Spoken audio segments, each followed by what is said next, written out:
ಈಶ್ವರ ಮಾಡೋದೆಲ್ಲ ಅವಾಂತರ.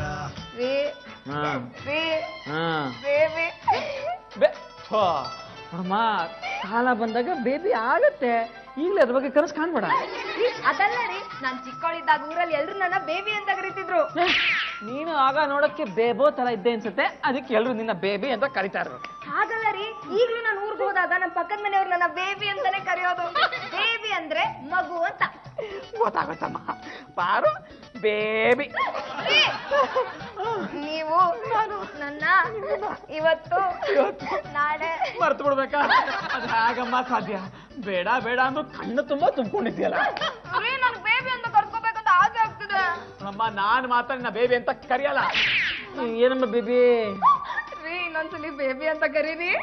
ಬೇಬಿ ನಂಗೆ ಎಷ್ಟು ಖುಷಿ ಆಗ್ತಿದೆ ಗೊತ್ತಾ? ರೀ ರೀ 1 ಲೀಟರ್ ಹಾಲು ತಗೊಂಬನ್ರಿ. ನಾನು ಹಾಲು ತರ್ಬೇಕಾ? ರೀ ಹಾಲು ತಗೊಂಬಂದ್ರೆ ನಿಮ್ ಕೈ ಸೋದೋಗತ್ತಾ? ಅಕ್ಕ ನಿನಗ್ ಬೇಬಿ ಅನ್ಬೇಕ? ಈ ಬೇಬಿಗೆ ಏನ್ ಬೇಕು? ಹಾಲನ ಮಮ್ಮ ಹಾಲು ತಂಬ. ಹಲೋ ಪರಮ, ಏನ್ ಮಾಡ್ತಾ ಇದೀಯೋ? ತಾವ್ಯಾರು ಅಂತ ಗೊತ್ತಾಗ್ಲಿಲ್ಲ ಆಂಟಿ. ಆಂಟಿನೂ ಇಲ್ಲ ಪಾಂಟಿನೂ ಇಲ್ಲ ಕಣ, ನಾನು ನಿಮ್ ಭದ್ರಮ್ಮಜ್ಜಿ. ಏನ್ ಮಾಡ್ತಾ ಇದೀಯಾ? ಹಾಲು ತಗೊಂಡ್ ಹೋಗ್ತಾ ಇದೀನಿ. ಹಾಲ್ ತಗೊಂಡ್ ಹೋಗ್ತಾ ಇದೀಯಾ ಇಷ್ಟೊತ್ತಲ್ಲಿ? ಯಾರಿಗೋ? ಬೇಬಿಗೆ. ಬೇಬಿಗೆ ಹಾಲ್ ತಗೊಂಡ್ ಹೋಗ್ತಿದೀಯಾ? ಹೌದಜ್ಜಿ. ಯಾವ ಬೇಬಿನೋ? ಪಾರು ಬೇಬಿ. ಏ ಕಂಜೂಸು, ನಮ್ಗೆ ಹೇಳ್ದೆ ನೀನೇ ಏನೇನೋ ಮಾಡ್ತಾ ಇದೀಯೇನೋ. ಬರ್ತೀನಿ ತಾಳು, ನಿನ್ನ ಅಲ್ಲೇ ವಿಚಾರಿಸ್ಕೊತೀನಿ. ಇಡು ಫೋನ. ಆಗ್ಲೇ ಮಗುಗ್ ನಾಮಕರಣ ಮಾಡ್ಬಿಟ್ಟಿದ್ದಾನ? ಮಗು ಹುಟ್ಟಿದೆ ಅಂತ ಕೂಡ ನಮ್ಗೆ ಹೇಳಲೇ ಇಲ್ಲ. ಭದ್ರಮಜ್ಜಿ ಬನ್ನಿ ಬನ್ನಿ. ಎಲ್ಲಿ ನಿನ್ ಕೆನ್ನೆ ತೋರ್ಸು. ಕೊಡಿ. ಆ ಕಡೆ ಕೆನ್ನೆ ತೋರ್ಸು. ಯಾಕಜ್ಜಿ ಹೊಡಿತಾ ಇದ್ದೀರಾ? ಅಲ್ಲ ಕಣೋ, ಆ ಪುಟ್ಟ ಮಗುಗೆ ಡೈಲಿ ಹಾಲು ಕುಡಿಸ್ತಾರೇನೋ. ನೀನು ಫೋನಲ್ಲಿ ಬೇಬಿ ಹಾಲು ತಗೊಂಡು ಹೋಗ್ತಾ ಇದ್ದೀನಿ ಅಂತ ಹೇಳ್ದಲ್ಲ, ಆಗ್ಲೇ ಅನ್ಕೊಂಡೆ ಅಯ್ಯೋ ಪೆದ್ದು. ನೋಡು, ಮಗುಗೆ ತಾಯಿ ಹಾಲೇ ಶ್ರೇಷ್ಠ. ಅದ್ರಲ್ಲಿ ಔಷಧಿ ಗುಣಗಳಿರುತ್ತವೆ, ಮಗುಗೆ ಯಾವ ಕಾಯಿಲೆನೂ ಬರಲ್ಲ.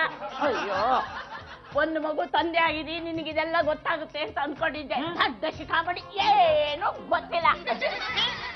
ಪರಮ, ನಂಗೆ ತುಂಬಾ ಸಂತೋಷ ಆಗ್ತಾ ಇದೆ ಕಣೋ. ಮಗು ಎಲ್ಲೋ? ನಾ ಮಗು ನೋಡ್ಕೊಂಡ್ ಬರ್ತೀನಿ. ಊಟ್ಲರಿ ಬೇಗ ಬರೋ. ಮಾಮ ನನಗ್ ಓಡಿಸಿಯಲ್ಲ, ಈ ಮಗು ಎಲ್ಲಿಂದ ತೋರಿಸ್ತಿ? ಅಪ್ಪಲ್ಲ ಏನ್ ಮಾತಾಡೋರು ಅಜ್ಜಿಕೆ ಓದೇ ತಿಂತೀಯಪ್ಪ. ಮಾಮ ನನಗೆ ಸಿಟ್ಟು ಬರೋದು. ಸಿಟ್ಟು ಮಾಡ್ಕೊಳಕ್ ಆಗಲ್ಲ ಕಣ, ಅಜ್ಜಿಗೆ ಹಾರ್ಟ್ ಪ್ರಾಬ್ಲಮ್, BP ಇದೆ. ಪರಮ, ವಿಷಯ ಎಲ್ಲ ಗೊತ್ತಾಯ್ತು. ನೀನು ಡೈರಿಯಿಂದ ಹಾಲು ತರಬೇಕಾದ್ರೆ ಫೋನ್ ಬಂತು ಅಂದಲ್ಲ, ಅಲ್ಲೇ ಎಡವಟ್ಟಾಗಿರೋದು. ನಾನೇನ ಮಾಡ್ಲಿ? ಅವ್ರು ಕೇಳಿದ್ರು ಬೇಬಿ ಅಂತ ಹೇಳ್ದೆ. ಪೆದ್ದ ಪರಮ, ಬೇಬಿ ಅಂತ ಯಾಕೋ ಹೇಳ್ಬೇಕಿತ್ತು? ಎಲ್ಲ ನಿಮ್ ಮೇಡಮ್ ಅವ್ರು ಮಾಡಿದ್ದಪ್ಪ. ಮಾತೆತ್ತರೆ ಹಿಟ್ಲರ್ ತರ ಕೈ ಚಿತ್ತಾಳೆ, ಶಬ್ದ ಮಾಡ್ತಾಳೆ. ದೊಡ್ಡವ್ರ ಹತ್ರ ಒಂದು ಸುಳ್ಳು ಹೇಳಿದ್ರೆ ಸುಳ್ಳುಗಳು ಬೆಳೀತಾ ಹೋಗುತ್ತೆ. ಅದು ಸಾಧ್ಯ ಇಲ್ಲ ಕಣ. ಅವ್ರ ಮೊದ್ಲೇ ಹಾರ್ಟ್ ಪೇಷಂಟ್, ಮಗು ಇಲ್ಲ ಅಂತ ಹೇಳ್ಬಿಟ್ರೆ ಎದೆ ಹೊಡ್ಕೊಂಡು ಸತ್ತೇ ಹೋಗ್ಬಿಡ್ತಾರೆ. ಅಲ್ಲ, ನನ್ನ ಕೈಲಾಸದಲ್ಲಿ ಹೆಣ ಬೀಳೋದು ನನಗಿಷ್ಟ ಇಲ್ಲ. ನೀವೇನಿದ್ರು ಆಮೇಲೆ ಗಲಾಟೆ ಮಾಡ್ಕೊಳ್ಳಿಪ್ಪ. ನಾನ್ ಮೊದ್ಲು ಪಾರು ಬೇಬಿ ನೋಡ್ಬೇಕು. ನಾನು ಪಾರು ಬೇಬಿ. ನೀನ್ ಪಾರು ಬೇಬಿನೇ, ನಾನು ನಿನ್ನ ಬೇಬಿ ನೋಡ್ಬೇಕು. ನನಗೆ ಮಗು ಆಗಿದ್ಯಾ? ಇಲ್ಲಿ ಏನ್ ನಡೀತಿದೆ ಅಂತಾನೆ ಗೊತ್ತಾಗ್ತಿಲ್ಲ ಕಣೆ. ಅಜ್ಜಿ, ಮಗುಗೆ ತುಂಬಾ ಹುಷಾರಿರ್ಲಿಲ್ಲ, ಹಾಸ್ಪಿಟ್ಲಿಗೆ ಸೇರ್ಸಿದೀನಿ. ನೋಡು, ಮೊದ್ಲು ಮಗುನ ಮನೆ ಕರ್ಕೊಂಡ್ ಬಾ, ನಾನು ಎಲ್ಲ ಸರಿಯಾಗಿ ನೋಡ್ಕೋತೀನಿ. ಇದೇನೆ ಮಗುಗೆ ಇಷ್ಟು ಗಟ್ಟಿಯಾಗಿ ಸುತ್ಬಿಟ್ಟಿದೀಯಾ? ಇನ್ಫೆಕ್ಷನ್ ಆಗಿದೆ. 3 ದಿನ ಆಸ್ಪತ್ರೆಲ್ಲ ಇರ್ಲಿ ಅಂದ್ರೆ ಬೇಡ ಅಂತ ಕರ್ಸ್ಬಿಟ್ರೆ. ಈಗ ಜ್ವರ ಶುರುವಾಗಿದೆ. ಹೌದಾ? ಕೊಡು, ನಾನು ಸುಧಾರಿಸ್ತೀನಿ. ಯಾರ ಕೈಲೂ ಕೊಡೋ ಹಾಗಿಲ್ಲ, ದೂರದಿಂದಲೇ ನೋಡ್ಬೇಕಷ್ಟೇ. ಕೊಡು ಮಗುನ. ಬೇಡ ಬಿಡಿ.